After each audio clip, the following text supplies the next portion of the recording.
kita ini lah, di Republik ini, soal penegakan hukum. Karena saya teringat kata-kata Pak Mahfud itu, kalau kita mau sejahtera, yang pertama itu penegakan hukum yang benar.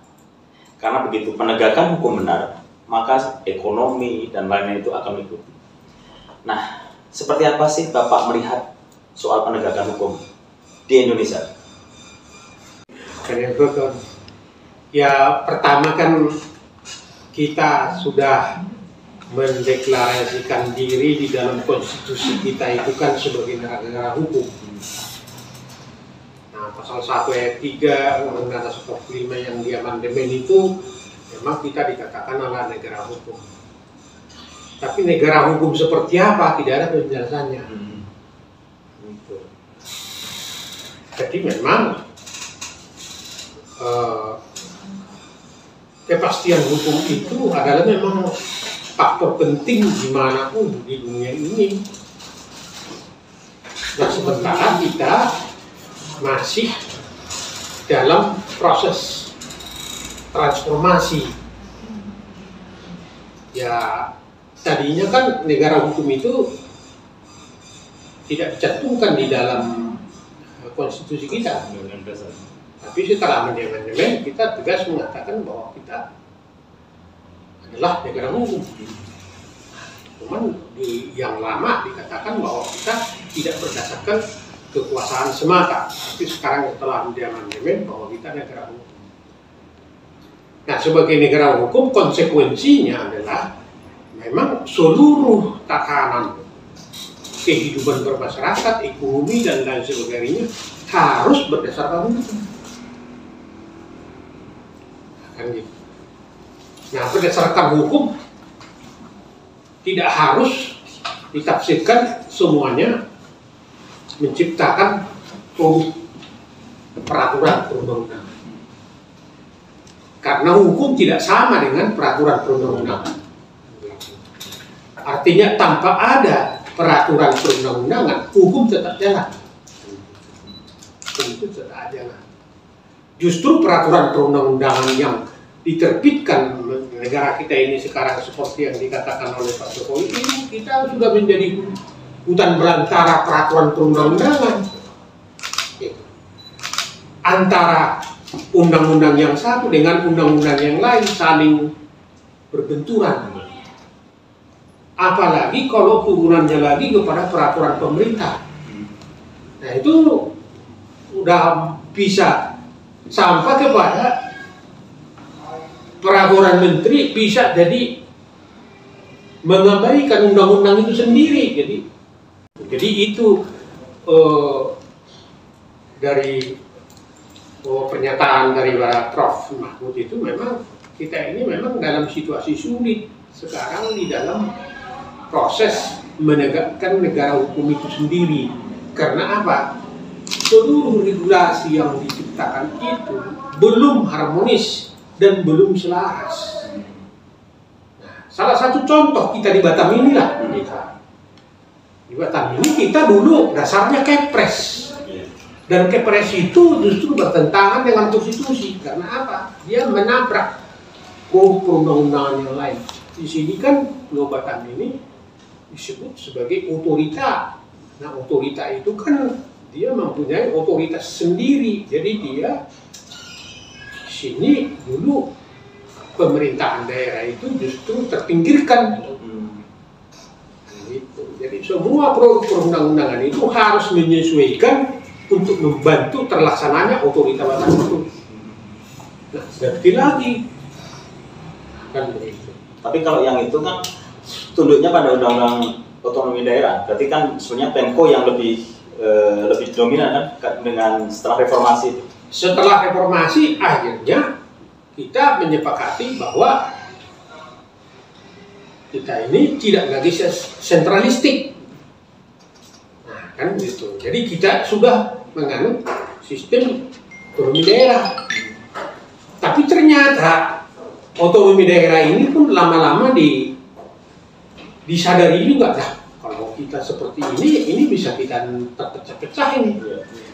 Maka Undang-Undang Nomor 2 tahun 99 itu langsung berubah itu menjadi undang-undang tahun 2004, terus diganti lagi 2008, diganti lagi dengan undang-undang nomor 23 tahun 2014. Nah, sekarang dengan undang-undang 23 2014 ketika di satu sisi ya dibilang otonomi, ya tetapi buktinya daerah tidak mempunyai otonomi sendiri untuk mengatur. Karena apa? Untuk membuat perda harus minta persetujuan dulu dari perda. Bahkan perda malah dicabutin sama Departemen Dalam Negeri. Artinya bahwa kita sebagai negara hukum terus berproses. Semakin banyak undang-undang maka semakin berkuranglah demokrasi itu, karena termakan oleh terlalu banyaknya aturan.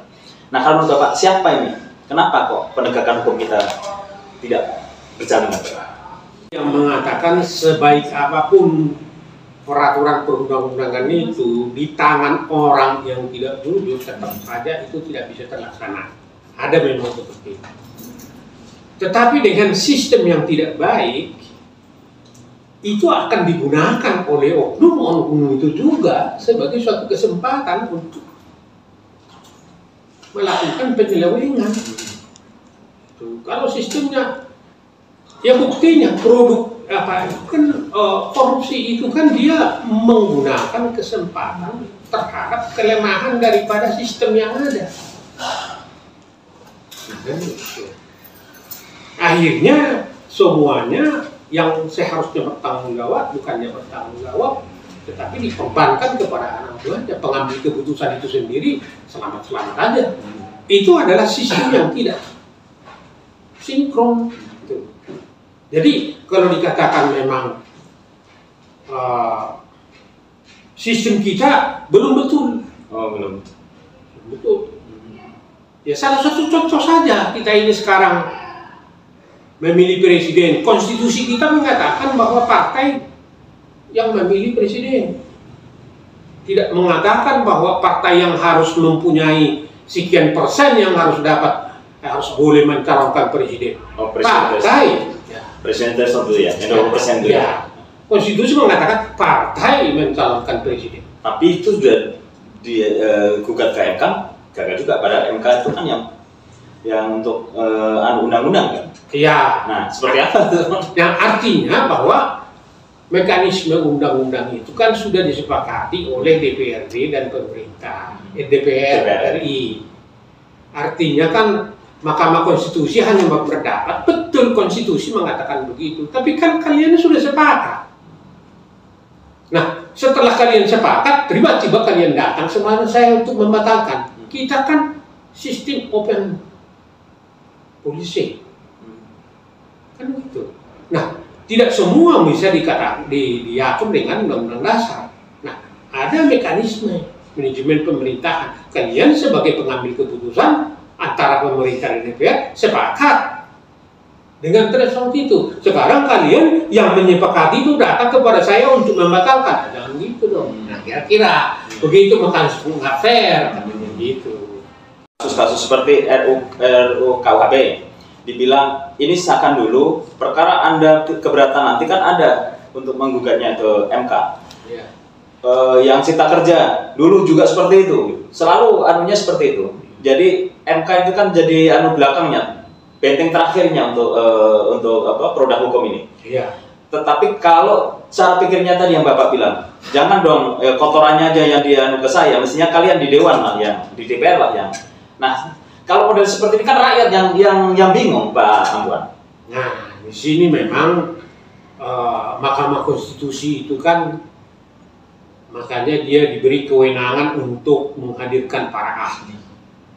Sebetulnya yang mana ini undang-undang ini yang merugikan masyarakat, yang apa ya tidak terlepas daripada itu. Mahkamah Konstitusi melihat kehidupan yang nyata. Jadi memang betul satu-satunya garda terakhir untuk melihat, karena kita kan melihat sendiri di depan mata kita bahwa ya pembuatan undang-undang itu tidak terlepas juga dari kepentingan-kepentingan politik dan juga kepentingan-kepentingan ekonomi.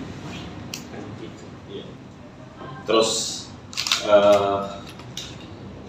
yang kita lihat nih, saya kan orang awam nih yang hanya melihat bahwa kenapa penegakan hukum ini tajam ke bawah, tumpul ke atas. Seperti apa menurut?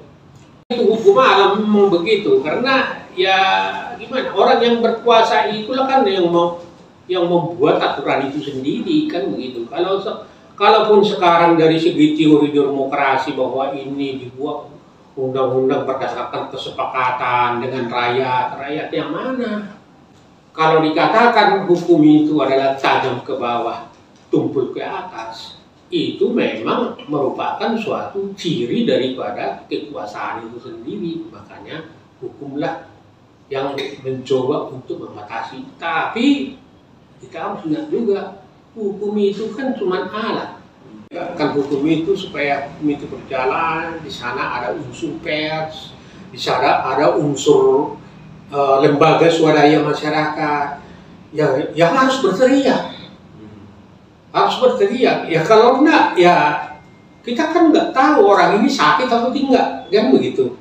Teraniaya atau adil atau tidak akan dapat itu diketahui kalau memang semua fungsi-fungsi yang ada di dalam masyarakat itu bunyi dan bekerja. Dan disitulah fungsi daripada pers.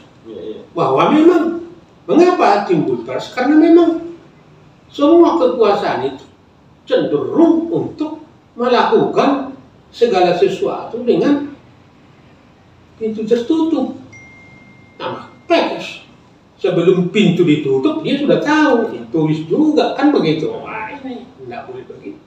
Nah, begitu juga dengan lembaga. Makanya sekarang dikatakan Mahkamah Konstitusi mengatakan bahwa tidak boleh ada membuat suatu kebijakan, peraturan, perundang-undangan tanpa mengikut sertakan peran serta masyarakat itu adalah unsur yang terpenting. Kan begitu. Jadi disitulah penegakan hukum itu tidak bisa dengan berjalan kita serahkan kepada polisi, kita serahkan kepada hakim, kepada pengacara. Ini semuanya bagian-bagian daripada yang dapat justru menyelewengkan hukum itu sendiri. Maka ada unsur pers, ada unsur masyarakat, ada unsur lembaga swadaya masyarakat. Kira-kira begitu. Ya, advokat itu kan advokat yang mana dulu? Ada yang pro bono, ada yang maju tak gentar, kan? Ada ya semacam-macam. Jadi kita tidak bisa hanya menyerahkan kepada formal-formal seperti itu. Tapi ya hukum juga mengakui unsur-unsur lain di dalam menegakkan. Jadi kalau dari segi regulasi dikatakan bahwa penegak hukum itu polisi, hakim, jaksa, itu formal. Kita semua sama-sama menegakkan hukum. Gitu. Artinya hukum itu tidak harus selalu dengan penegak hukum. Justru penegak hukum itu adalah bisa menjadi bagian daripada masalah hukum itu sendiri. Nah, ini buktinya. Nah, oleh karena itu jangan percaya kepada formalitas semata. Ya, hati nurani itu tetap jalan. Ya, buktinya seperti itu. Itu tidak akan kepok kan kalau tidak jangan dibuka. Gimana coba? Seandainya tidak dilarang itu dipasang ulos di apa secara adat, tidak akan terlalu. Tapi karena ini begini, di sana struktur adat itu. Makanya, jadi setiap kebijakan lokal, adat itu semuanya, kebiasaan di masyarakat itu adalah bagian dari hukum. Dan hukum itu pasti ada, kalau memang ada yang menyelewengkan, ada saja yang membuat terbuka. Dan tidak selalu harus penegak hukum. Justru penegak hukum menutup-nutupi. Timbulnya KPK kan karena begitu. KPK itu dia bahkan karena tidak percaya kepada penegak hukum lainnya, kan begitu. Maka dibuat ekstra, kan begitu. Wah, ini tidak harus kira gitu. Jadi memang itulah memang secara alamiah hukum itu. Jadi jangan, ya seperti saya, jangan lalu menganggap bahwa apa yang saya lakukan lalu tidak bisa disoroti masyarakat atau ada bisa salah, bisa saja. Dan kira-kira begitu.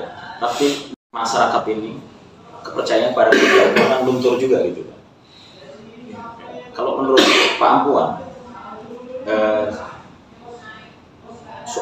soal orangnya inilah untuk penegakan. Kalau saya melihat ya udah undang-undangnya sudah bagus nih, lebih kepada oknumnya, orang-orangnya. Kalau menurut Bapak, apakah sistemnya atau ikut orang-orangnya juga? Kami menjalani penegakan hukum itu sendiri, dua-duanya memang masuk masalah. Dua-duanya masalah. Dan itu akan selalu di negara maju pun begitu, apalagi di negara yang baru bertransformasi, gitu loh. Nah, di negara, jangankan di negara kampiun demokrasi juga, ya kita sudah lihat brutalisme bisa terjadi dalam pemilihan. Penegakan hukum justru di sana juga bisa terpoles, tertutupi dengan rapi sekali, tapi tetap terbongkar juga. Undang-undang sapu jagat ini itu menguntungkan siapa ini? Menguntungkan pengusaha atau menguntungkan siapa gitu? Ya sebetulnya sistem omnibus itu kan kita paksakan, kita adopsi, kita laksanakan. Karena kita semua sadar bahwa peraturan perundang-undangan ini udah nggak bisa lagi diperbaiki dengan cara mekanisme yang normal. Ini harus ada suatu terobosan untuk melakukan harmonisasi dan penyelarasan. Sepakat enggak kita menyatakan semuanya? Sepakat. Ya. Begitu sepakat, nah di situ bermainlah apa yang mana dulu ini. Dan begitu yang mana dulu, karena nggak bisa seluruhnya ini langsung. Makanya tadinya itu kan bisa sampai hampir 80 tadinya, cuma dikurangi. Jadi hanya 78 undang-undang yang dilebur ya? Yang ditampung. Nah, jadi kan omnibus dimasukkan dalam satu gerbong ya untuk dirubah kan begitu ya. Dalam pelaksanaannya ditunjuklah Menteri Koordinator bidang perekonomian. Nah, di sini mulai tendensi ke ekonomi. Itu begitu. Karena kita investasi begini, bagaimana. Jadi investasi. Nah, di sana mulai kelihatan apa, tapi biasa tidak bisa langsung sadar atau tidak. Kepentingan itu menjadi nampak, didahulukan kepentingan ekonomi, investasi. Ya kita harus akui dong. Yeah. Karena ya setelah dipimpin oleh Menko Perekonomian baru muncullah, wah kita harus membuka peluang investasi begini. Nah, kan begitu. Tapi ini kan baru ronde pertama. Yang maksudnya juga akan dibuat omnibus lain terhadap apa. Tapi buat. Nah begitu disahkan ini yang teriak pertama ya buruh. Bukan penegak hukum, buruh. Asli buruhnya memberikan kuasa kepada hukum kan gitu. Jadi buruh yang teriak. Lihat Undang-Undang Nomor 12 Tahun 2011 tata cara pembentukan peraturan perundang-undangan. Kok sini nggak dikenal ini cara membuat undang-undang begini. Loh, ini jadi begini. Kan udah nggak sah ini. Kan begitu dibuatlah putusan ini tidak sah, tidak mempunyai kekuatan hukum mengikat. Tapi disadari karena ini sudah melahirkan peraturan PP, peraturan pemerintah pelaksanaan, ada 70 PP, termasuk PP 21 yang mengatur mengenai Batam, PP 41. Karena sudah ada peraturan, tidak bisa, nanti kacau kalau langsung dibatalkan. Makanya perbaikilah formilnya, cara pembuatannya, perbaikilah dalam 2,5 tahun, berikan ke semua. Kalau tidak diperbaiki secara permanen tidak sah. Sebetulnya ya udah, berarti sudah ada dasarnya gitu. Karena substansi daripada UCK itu nggak dikutak-kutik sama Mahkamah Konstitusi. Cuma formilnya aja. Formilnya, cara membuatmu nggak salah dari mana? Nggak ada, kita tidak mengenal ini dalam situ. Tapi substansinya itu nggak bermasalah.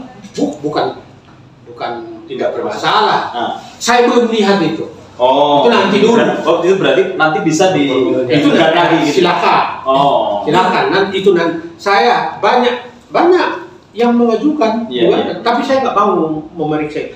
Ini cara membuatnya aja nggak betul gitu. Jadi ngapain saya periksa itu? Tapi persoalannya Pak Ambuan. Tapi kenapa itu sudah dijalankan, diterapkan gitu? Yang perusahaan. Nah, Omnibus Law ini kan MK tadi mengatakan bahwa ini cacat formal. Tetapi kenapa saat cacat formal kan mestinya dia nunggu selama perbaikan 2,5 tahun, kan? Tetapi kenapa sudah ada yang diterapkan di aturan itu sudah diterapkan? Gitu? Karena Mahkamah Konstitusi tidak membatalkan. Kalau gini, kalau pikiran saya, kalau dia sudah cacat formal, berarti kan ini produk ini sudah gagal gitu kan? Kalau saya, cacat formal, secara formalitasnya dia cacat gitu kan? Kan mestinya ini nggak bisa diberlakukan. Kita belum masuk ke substansi, ini saja, ini formalitasnya aja sudah nggak memenuhi. Berarti ini kan, oh udah jangan dulu, perbaiki dulu formalnya, baru bisa dijalankan gitu. Kalau pemikiran saya sih. Iya. Tapi para dewa hukum kita itu, dewa konstitusi kita tidak berkata demikian. Kan begitu. Para dewa itu yang 9 itu mengatakan bahwa undang-undang itu tetap berlaku, tapi tidak mempunyai kekuatan hukum mengikat sepanjang tidak dimaknai bahwa tidak diperbaiki dalam tempo 2,5 tahun. Begitu. Artinya apa kebijakan yang sudah dijalankan berdasarkan undang-undang itu ya nggak bisa lagi dong dicabut gitu. Udah jalan ya udah gimana. Tapi setelah ini jangan lagi terbit peraturan menterinya berdasarkan umpamanya turunan. Contoh di Batam, PP 41. PP 41 tetap berlaku jalan, itu buktinya di pelayanan terpadu satu pintu udah jalan. Tapi Kepres pasal 6 PP 21 itu mengatakan struktur Dewan Kawasan Batam, Bintan, dan Karimun diterbitkan paling lama sekian waktu setelah PP. Nah itu nggak keluar sampai sekarang. Karena nggak boleh. Ya karena nggak boleh, karena nggak bisa.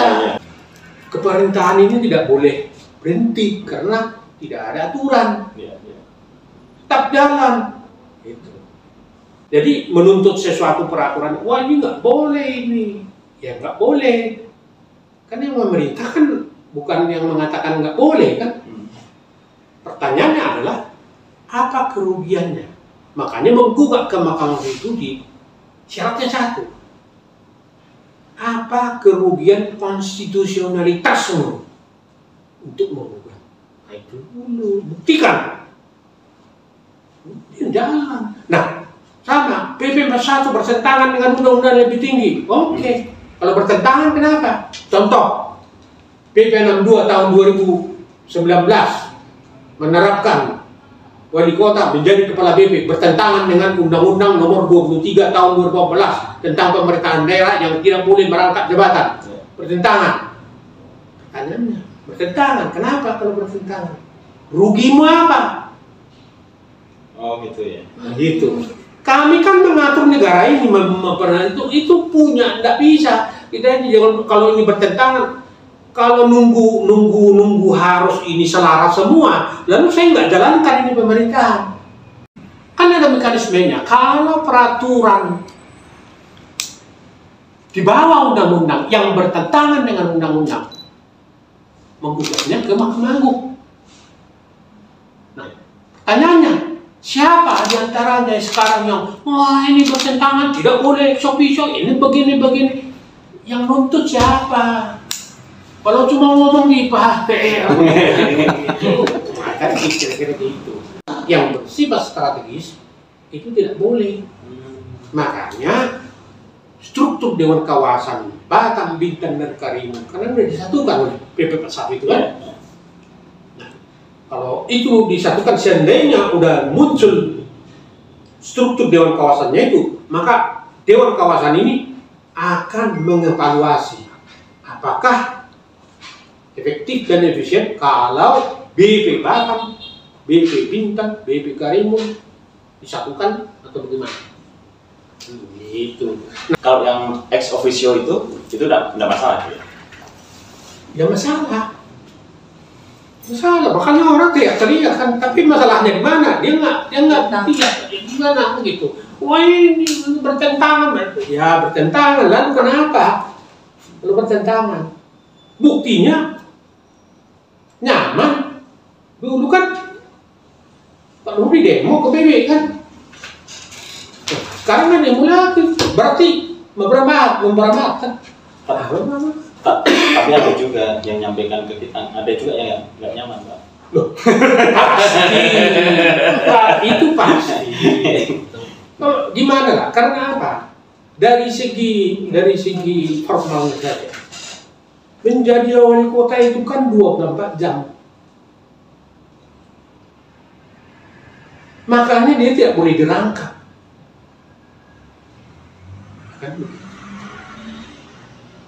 Tapi kan presiden itu kan dulu wali kota.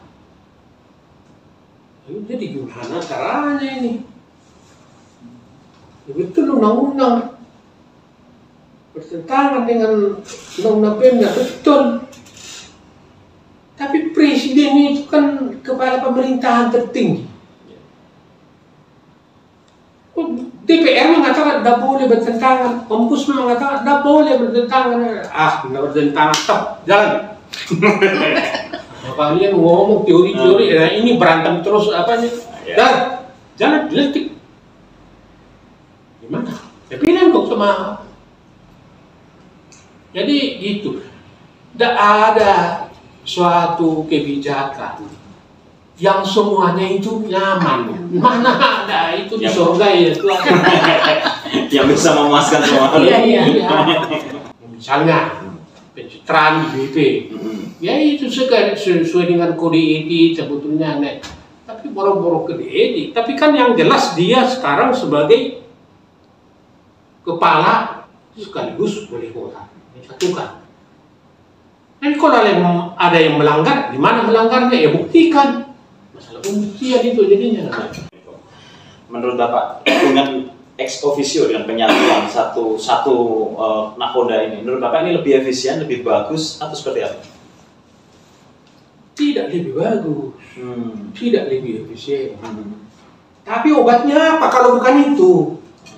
Ini obat, meskipun bukan efisien. Tidak dikatakan obat. Presiden tidak mengatakan ini solusi. Bukan. Semua pihak ini. Kalau bukan ini lalu apa? Coba, tidak ada. Kalau bukan ini, salah satu harus bubar. Karena di suatu daerah tidak boleh ada dua pimpinan matahari. Ini kewenangan pusat. Kalau kayak gitu, apakah masih perlukan enggak? PP itu, otorita. Loh, buktinya PP 62, PP 46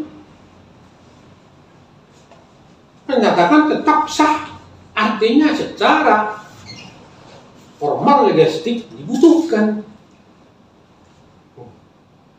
Anggarannya 3 triliun masuk ke sini. Ya makanya. Jadi kalau dibilang apa duitnya mau tapi apanya nggak mau kan gitu kan ada nih jangan gitu lah.